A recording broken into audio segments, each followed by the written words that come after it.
This is Planet Money from NPR. Legend has it, there was a Canadian couple in the 1950s who liked to play this game called Yacht. They owned a yacht. They played a game on their yacht. But as far as I could tell, that is all the yacht involved in this game called Yacht. Yes, Yacht was a dice game. You roll a bunch of dice, you try to make sets and pairs and whatnot. And apparently, friends of the Canadian yachters were like, this yacht game rules. You should publish it, make some money, maybe buy another yacht. Yeah, why not?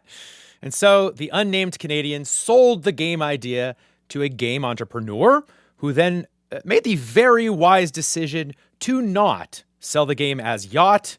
He changed the name, of course, to Yahtzee. Yahtzee! Nobody's going to buy and yell Yacht. Come on. And we share this little tale because a good title or a bad title will absolutely sink a really great game. That was the very serious warning we got previously on Planet Money Makes a Board Game. Let's catch everyone up real quick. We're making a game. We have partnered with the game company Exploding Kittens to try and design a game inspired by the Nobel Prize-winning economics paper, The Market for Lemons. That paper is literally about asymmetric information in the market for used cars, but broadly, it's about how making deals when one side knows more than the other causes chaos, distrust, and ultimately destroys a market. In our game version, players have hands of cards and they're offering each other deals, trying to get the best cards. But they can trick their friends into accepting terrible cards because asymmetric information. Yeah. You only ever have to show part of the deal. We chose to make a mass appeal party game that sneakily brings the economics, the partial information, the mounting distrust, the spiral into joyful chaos, instead of a complex, hardcore, nerdy economics game. And that is because we're hoping that this game can be our Trojan horse into reporting and learning from inside a world that no other Planet Money project has gone, the real shelves at real big box retail stores. Yeah, we think an Exploding Kittens party game gives us the best chance of sneaking into that world. And in our previous episodes, we faced our first huge test. That test was named Jamie Wolanski. Jamie is a longtime game consultant. She's legendary, convinced Target to carry Settlers of Catan way back when. And Jamie had two notes on our joyfully chaotic deal and distrust card game. Note 1. Okay, I am constantly on the lookout for a new game mechanic that no one else has ever done, and there is not a game out there that I can equate this to. She loved our game. But note number 2, she told us, don't mess this up now. The most critical thing at this point is naming it. What? And Really? Yeah, the name, the title, picking the right theme is going to be critical to making it work. Because a good title or a bad title will just absolutely sink a really great game. Hello and welcome to Planet Money. I'm Erika Beras. And I'm Kenny Malone. The Planet Money game needs a Planet Money name. And we need to not mess this up. Yeah, we have taken this gamble to make a mass appeal game instead of a complex, nerdy learning game. And today, the stakes get real. We learn what it takes to name and theme something for the big leagues, the big boxes. We are surprised to learn how unscientific that process can be. Plus, by the end of the episode, we will have a name and a theme. And we have saved some spots in our deck of cards for you all, you listeners. Your ideas will end up illustrated and part of the Planet Money game. Imagine rubbing that in your friends' faces at game night. Stay tuned.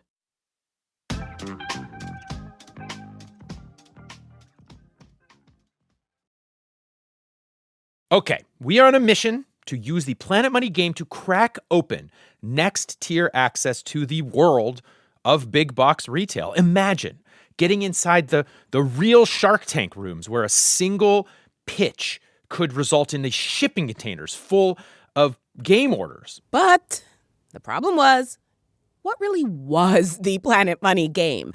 We had a prototype, and we'd collectively done thousands of hours of playtesting, which you all helped us with. Thank you very much. But really, all we had to show for it was a set of rules. Yeah, I mean, to be clear, we're proud of those rules. They explain a card game that is subtly complex and even more subtly sprinkles in our big asymmetric information economics idea. But it's true. This was not yet a product that you could put on a shelf at Walmart or Target. But apparently, this is how Exploding Kittens works. During the prototyping phase, they seemed 0% concerned with the theme of our game. Like, they didn't worry about the pictures on the cards, about whether our players should imagine they were used car sellers or fruit vendors running a literal market for lemons. No. Their strategy was the game should work without any of that, and only then do we start thinking about theming and naming. And then one day, we got word. Okay, so let's talk about... So just to be clear, talk about we're preparing for the highest stakes part of this entire process. Is that what we're about to do? Yeah. The way to think about this is... that is Exploding Kittens co-founder Alon Lee and the rest of the team. And this was the big one. The meeting where we finally start looking at names and themes for the Planet Money game. Everything we've been through so far is exactly 50% of it. Now we start the other 50%, which is how to sell this thing. Right. No pressure, right? In all honesty, when one of your consultants played the game, she really liked it, and it was a previous version even. And I asked her, I was like, what is the biggest obstacle? And like, what's the thing that could tank this? And she was like, the name and the theming is like, just don't mess it up. She really said that. Like, can this tank a game? Absolutely, yes. Like, we have games out there that I thought were spectacular. And when we launch games, like, I go camp out at all the big retailers and I sit there in the aisles and I watch people. And it's so heartbreaking to see them walk right by a really epic game because the box just doesn't catch their attention. Okay. That is a little intimidating. I was kind of joking, and now I actually do feel genuinely a little nervous about this. Now, I think what I found so genuinely nerve-wracking is that we did not have a Yahtzee yet. We just had Yacht. But unlike Yahtzee, we needed a name, and also we needed a whole story for our game. Now, our first instinct was to push for the most obvious idea. Cars. Just call it Market for Lemons and make it about trading different used cars. I mean, it's right there. Yes, but apparently, according to Exploding Kittens, car-themed games in particular have a risk of being confusing and disappointing on a shelf. Yeah, like imagine you're in the game aisle. Ooh, a car game. Is it about racing? Or are there moving pieces and fast cars? And it's none of those things? Bummer. Out. Not getting it. I don't know if I fully buy this, but welcome to the world of choosing a name and a theme for Big Box. Yeah, because we were not just choosing something that would appeal to a potential customer. We were choosing something that Walmart and Target think will appeal to the potential customer. After all, they are the ones who will decide whether to order and carry the Planet Money game. And now, in that highest stakes part of the process meeting, Exploding Kittens was about to show us some potential themes and names that they think might get us on the shelf. Okay, get ready for... sharing's not turned on. Hold on, let me hit allow. I think I... Got it. Stephanie Pesta is in charge of the art and design part of this process, and she was ready to present us with 3 possible names and themes. But first, she wanted to share a bit about how her team takes a prototype like ours and starts to find a name and theme.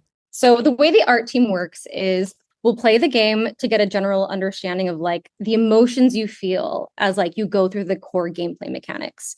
And for this one, what we really loved was the trading aspect, right? That's where the tension is. That's where the excitement is. Yeah, so remember, in our game, the players take turns entertaining deals from the other players.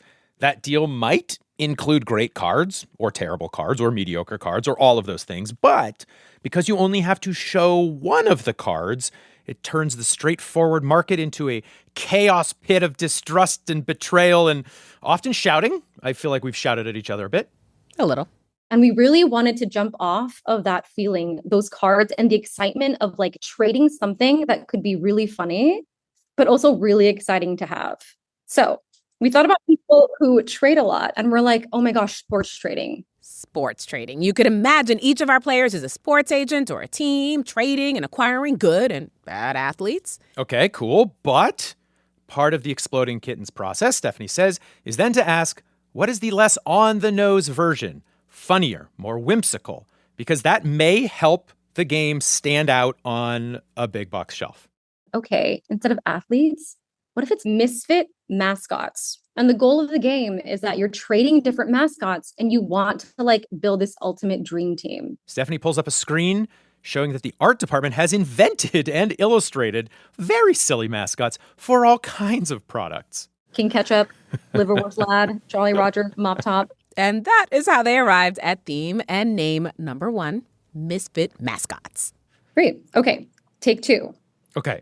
Stephanie pulls up an illustration of, oh my gosh, a very cute Bigfoot. Sell me a Sasquatch. Oh. Uh-huh. This one, we're like, what if people are trying to find and trade cryptids and or famous magical animals? Imagine Loch Ness monsters, Chupacabra, the Kraken. The idea is you're a creature collector trying to capture and assemble the best groups of magical creatures. Ethically. We would ethically capture them.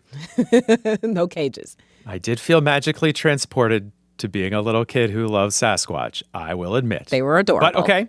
Yeah. Finally, option number 3. Okay. This next one is cats who are also car salesmen.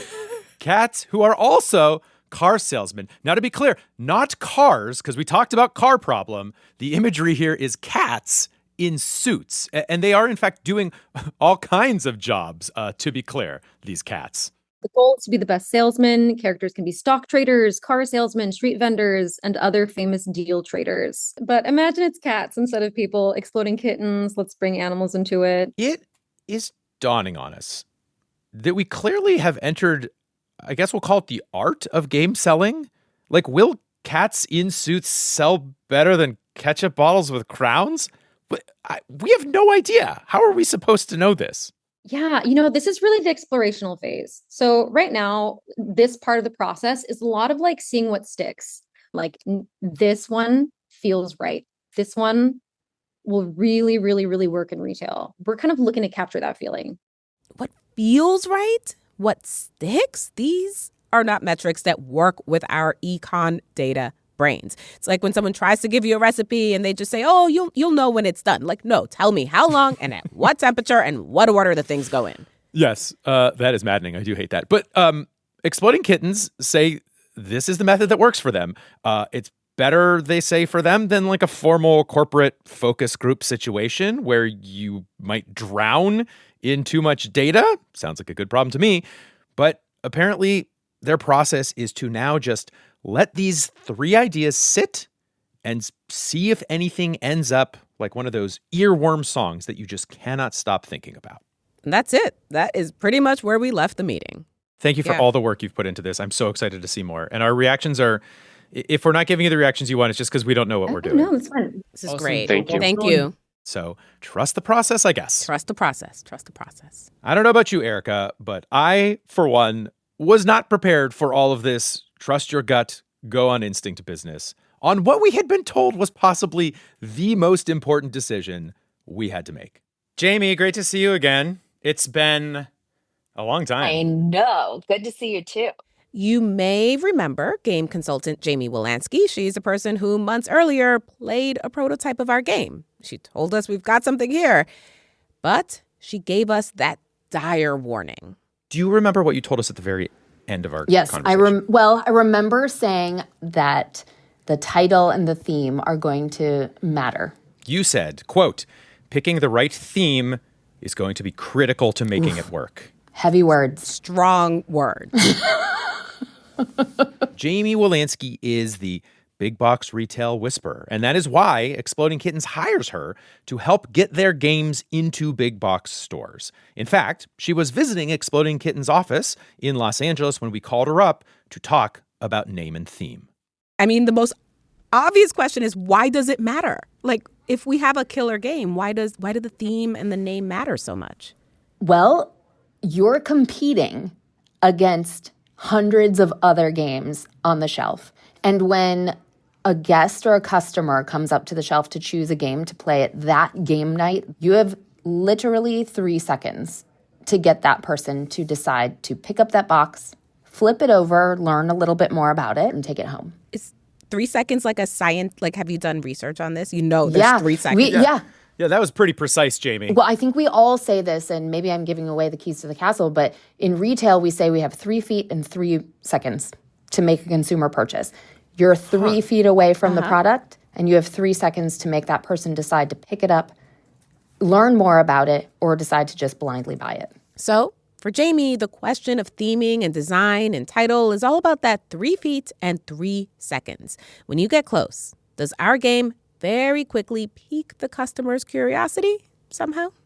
And here, amidst all the trust your gut, use the Force Luke stuff, Jamie brings us a sweet, sweet numerical oasis because she says we can try to reason through this a bit. So what will pique a big box customer's curiosity? Well, who is that customer, we should ask? The number one consumer that walks into these big boxes are generally millennial women, probably who are owning the household purchasing dollars, who are between the ages of 28 and 44. So that's your core customer. Our core customer is basically you, Erika. You're the core customer. It's me. Yeah. I feel seen. Yep, that's me. Age-wise, at least, it's also me a little bit. So there is data supporting the fact that people go into a big box retailer to buy games for 2 reasons. One, for game night that night with their friends or family. Game night that night? That night. Oh, no, I've scheduled game night. I forgot. I don't have a game? That's right. They want to play something new. Oh, okay, sure. That makes more sense. So a game that they buy that night to play that night with their friends or family, or as a gift for someone else. Those are the 2 main reasons they come in. So millennials, giving gifts, spicing up the old game night. This was a bit of a revelation for us. Yeah, and just to step back for a second, after we had that big meeting with the Exploding Kittens with their 3 themes and names, we tried to trust the process, to let the choices percolate. But that anti-data-driven process, it just doesn't work. No, it totally worked. Of course it did. They know what they're doing. After a few weeks, just as they'd predicted, one of Exploding Kittens' themes and titles did start to stand out for us, but for the Exploding Kittens team as well. It was a name that we all just liked saying, like we wanted to tell our family and friends about and just couldn't stop thinking about. It was a theme that just felt fun to spend time inside. I can't defend it. It was just instinct. That theme and that name was, drumroll please, Sell Me a Sasquatch. Oh, is that the sound? Is that Sasquatch sound? You get a Sasquatch and you get a Sasquatch. Yes.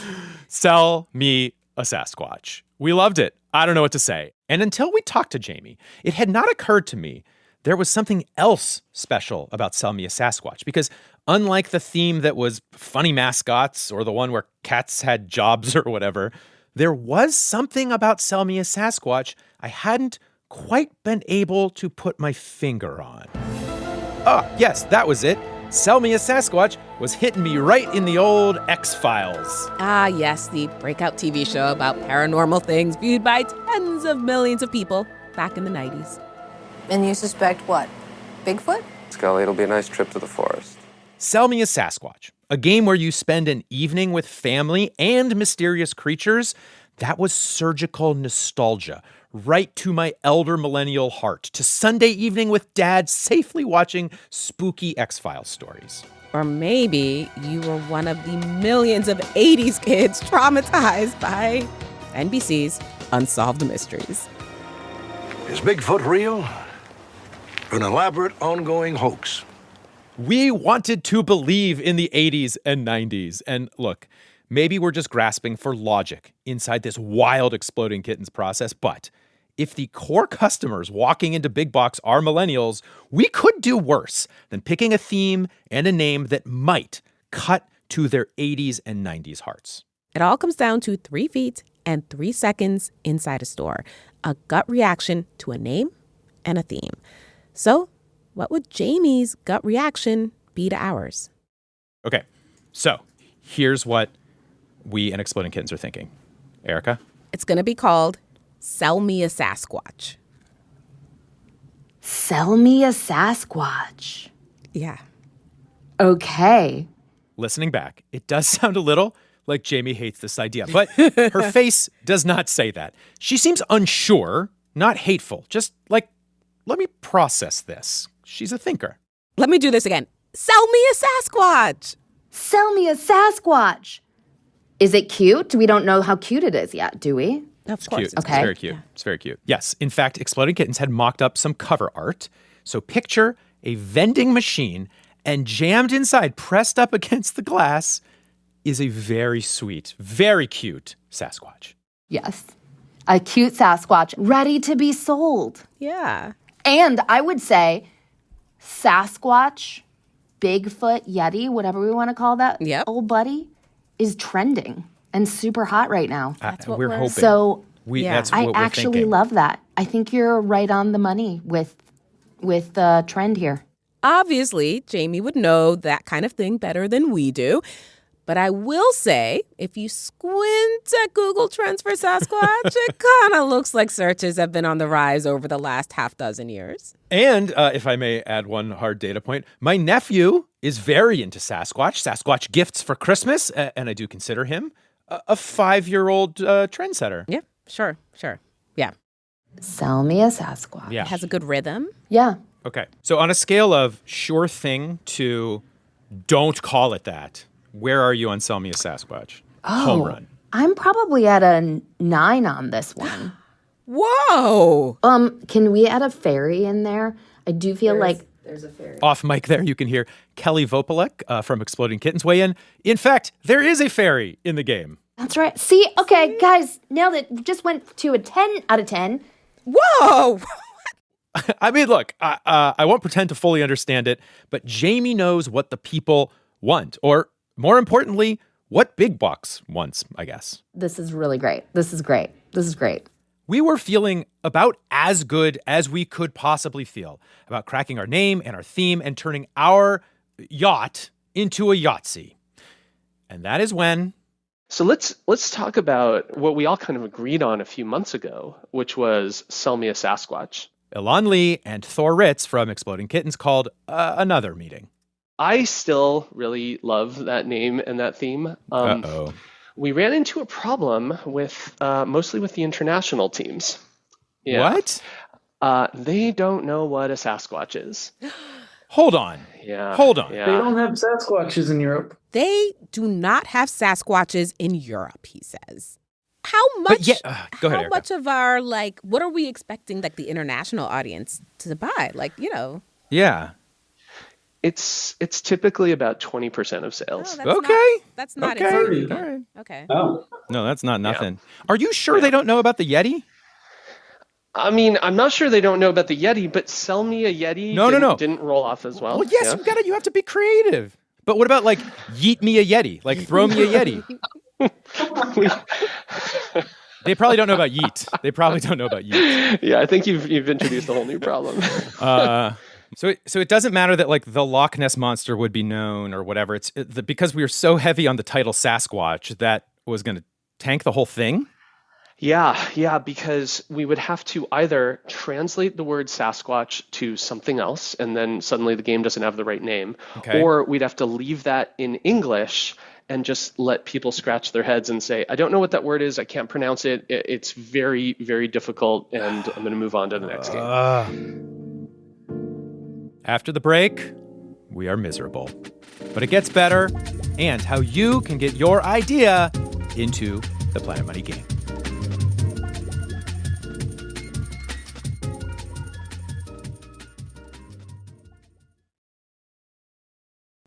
I have heard a lot about you, but I'm going to have you just introduce yourself to us. So I'm Yuri Hoste. My team and I manage all of the international business for Exploding Kittens. So anything outside of North America. And Exciting. Yuri, have you never heard of a Sasquatch before? For real? I have heard of it. Yes, definitely. But I'm not so sure about all the other people in Europe. So that's why we're thinking we might need to switch it up a bit. Yuri Hosta says that international business is actually more like 30% of Exploding Kitten sales at this point and growing. Yeah, but not monolithically. Yuri has seen different Exploding Kittens games take hold in different countries. different preferences. France, for instance, is definitely more of a card game market and is often looking for a bit more layered and complex rules. I was rolling my eyes. Sorry, France. Sorry. Spain and Italy maybe seems more dynamic play. So, for instance, our Tro Burrito range does better in those markets than many other markets in Europe. Meaning the game where you throw a foam burrito at each other is specifically popular with the Italians and Spaniards. Yeah, and then the game where you imagine being a horrible therapist has been doing well in Germany. And there are several other markets where it doesn't perform as well yet. Interesting. So. Obviously, Austria is where Freud is from. Therapy, Freud. It's funny that you mentioned that, but because I think like within 2 weeks of us announcing the launch, we were contacted by the Freud Museum asking if they could sell it in their gift shop. Yeah. But, okay, the now untitled Planet Money game, is it really worth rethinking the whole name for Europe? Well, Yuri says there is reason to take this seriously. So I think overall our expectations are quite high. So in Germany there's this game fair called Spiel. Yes. Takes place every year in Essen. Gigantic. Yeah, exactly. So we did have the game there this year in October, and it was actually quite well received. All right, we're not throwing anything at each other with this game. So are the Italians and Spaniards going to not like it? No, I think they'll French be going to like it because it's a card game and it's a little complex. Yeah, I think they will. All of those markets were on board. Obviously, a lot will be influenced by the theme that we ultimately pick. So hopefully we'll be able to make some good progress and lock something down. Now, we should say it's not unheard of to launch a game in the U.S. and Europe with two different names. It's also not great either. It would slow things way down. In Europe, it would obviously require completely redoing all of the art and the naming and require a completely separate factory setup or whatever. It's possible. But regardless, let's cue the sad montage music. Because we spent forever trying to come up with a whole new title and theme. Okay, close your eyes. Please be a taxidermy chupacabra. Please be a taxidermy chupacabra. Something that would work for both America and Europe. And first, Exploding Kittens came back to us with, I guess it was like a swap shop theme? Sell me something stupid. Okay. Imagine you are at a swap meet. But just like the craziest, most insane swap meet ever. And the items you trade each other are just like the wackiest junk you could imagine. We have a dog with human arms. Oh, I'm so out on that one. We have a cactus with a sign hanging around it called Free Hugs. Cute. This cactus is very silly. Yeah. We have a couple's toilet. That's what I'm looking at. It's in the shape of a heart. The grossest thing I've ever thought of. That is so gnarly. Hard pass on the toilet, but also, I don't know, a bunch of random objects. It just like wasn't a market for anything anymore. It felt wrong. All right. Okay. Do you want my feedback? Yeah. Yes. I'm so naive in this space, right? I don't know what matters and doesn't matter. But the basic tension is you're pulling this towards something that will sell copies, to put it nicely. And we're not, I guess. And I think part of the reason this tension is interesting is because hopefully we're going to find something that's really oddly in the middle for both of us. And I think that will be the right place. Like maybe somebody even said it in this meeting and we just didn't realize it yet. I did say it, and it was sell me a Sasquatch. We've all said it. What are we doing? Alon agreed to throw us a bone and actually try and make cars work. We'd asked a million times. He said he'd give it a whirl. And actually, a bunch of you listeners, you got a little sneak peek at this. All right. Everybody ready? Are you? My whiteboard here is filled with car theme ideas. We held an online event to talk about the making of our game, and Alon admitted to you all that he was struggling to come up with a good car theme for us. Okay, here we go. Running on empty. A lot of lemons. He presented a bunch of his possible game titles for everyone to weigh in on. Wheeling and dealing. Oh, that's cute. Yeah. See what I did there? Rust in peace. I'm going to keep going. Okay. Buy, sell, regret. No. And listeners, you sure let him know that they were not good names. Okay, ready for another dad joke? Dumpster drive. No, nothing. All right, here we go. Welcome to what our meetings are like. We share ideas. In the They're comments, just it says, names. "I'm so sorry, Alon. Those are all trash." No way. That's so perfect. After weeks and weeks and weeks of bashing our heads against the wall, Exploding Kittens, they called us back. Hey, everybody. Hello. I think we want to talk about theming, correct? Sort of That's the a big million, one. Yeah. literally the $1 million question, I think. Yeah, literally. Is our goal still to try to get this thing on shelves for next Christmas? Next July. So if we want to be in for Christmas next year, we need to be in by July of 2026. That's the idea. Yeah. Oh, I did not realize that's the timeline we were working on. Welcome really to the wonderful tight. world of games. Yeah. So today was originally the due date for this game.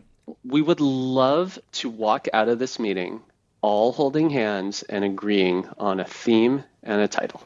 Okay. So with that said, we're going to present one theme to you today. Only one.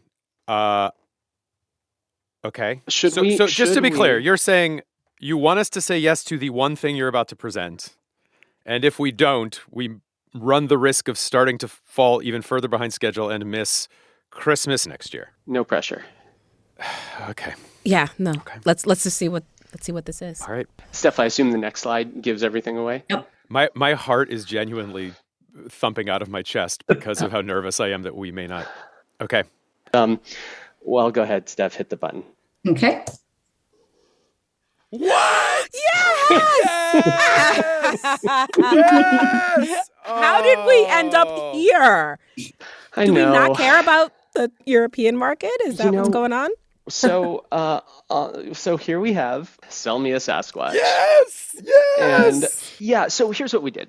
We came up with 400 million other titles, and we pitched some of them to you, and we pitched some of them to giant retailers, and everyone kept coming back to us with like, yeah, great, but you've got to at least give us something better than Sell Me a Sasquatch. And we just couldn't. Everyone has fallen in love with this name, including our team. But the pushback, of course, was always international. Sasquatch is not a translatable word. And finally, we thought, you know what? Screw them. We just need to go for it with the best name we have. And they'll just deal. They'll just figure out a solve. It's their problem, not ours. It's sort of our problem, but it's mostly their problem. And we love this so much. Sorry, Europe. Looks like we have an American edition and a European edition. And apparently the Europeans have really pigeonholed Exploding Kittens as the funny animal company. So, I don't know, maybe cute animals is what Yuri told us. He'll figure it out. But here in the United States of America, the Planet Money game is Sell Me a Sasquatch. And here we are. Kelly, have we grabbed the URL yet? Steph, do you know? I'm not sure. I'd have to ask the project manager, but No, not yet. We were hoping for your blessings first. Yeah. Let's go grab all of them. Yeah. Sellmeasasquatch.com can't be reached. don't. So actually, don't start searching for it. Oh, because it'll like show. Oh, Yeah. sorry. Yeah. It's okay. I did it. Sorry. Okay. It's okay. It's all right. How much did we just increase the price of that URL? We might have.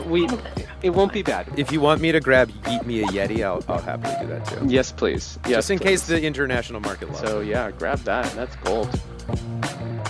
And now, the most important part for you, yes, you listening right now. We are gonna need so many creatures for Sell Me a Sasquatch. Listen, we've got the classic cryptids covered. Your Bigfoots, your Loch Ness monsters, however you'd say that. We've also got some more playful, magical creatures. We have a tooth fairy, a golden goose. But we need two things from you all at home. Number one, do you have a local legendary cryptid that we must know about? For me, it's the pig people of Meadville, Pennsylvania. I know you're listening to this, Exploding Kittens. I still haven't seen a Meadville pig person in the game mock-up, so just saying.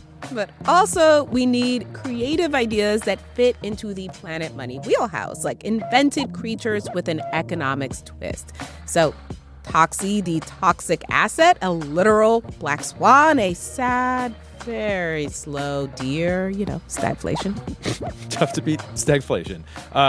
Go to planetmoneygame.com, and there's a post there to download the latest playable prototype, plus a form to submit your creature ideas. We'll post a couple images of cards on the site for inspiration, planetmoneygame.com. And make haste. The window closes at the end of this month. planetmoneygame.com, and thank you. You are all truly, truly the Sasquatches in our hearts. Is that nice? You're the best. That's what we mean to say. This episode of Planet Money was produced by James Sneed and edited by Marianne McCune. It was fact-checked by Willa Rubin and engineered by Cena Loffredo and Kwesi Lee. Alex Goldmark is our executive producer. I'm Kenny Malone. And I'm Erika Beras. This is NPR. Thanks for listening.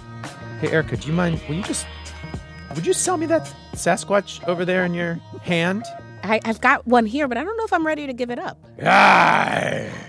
You did this whole thing to make Sasquatch noises. Oh my God, that's the other reason I like sell me a Sasquatch. It's totally Chewbacca in me. Interesting.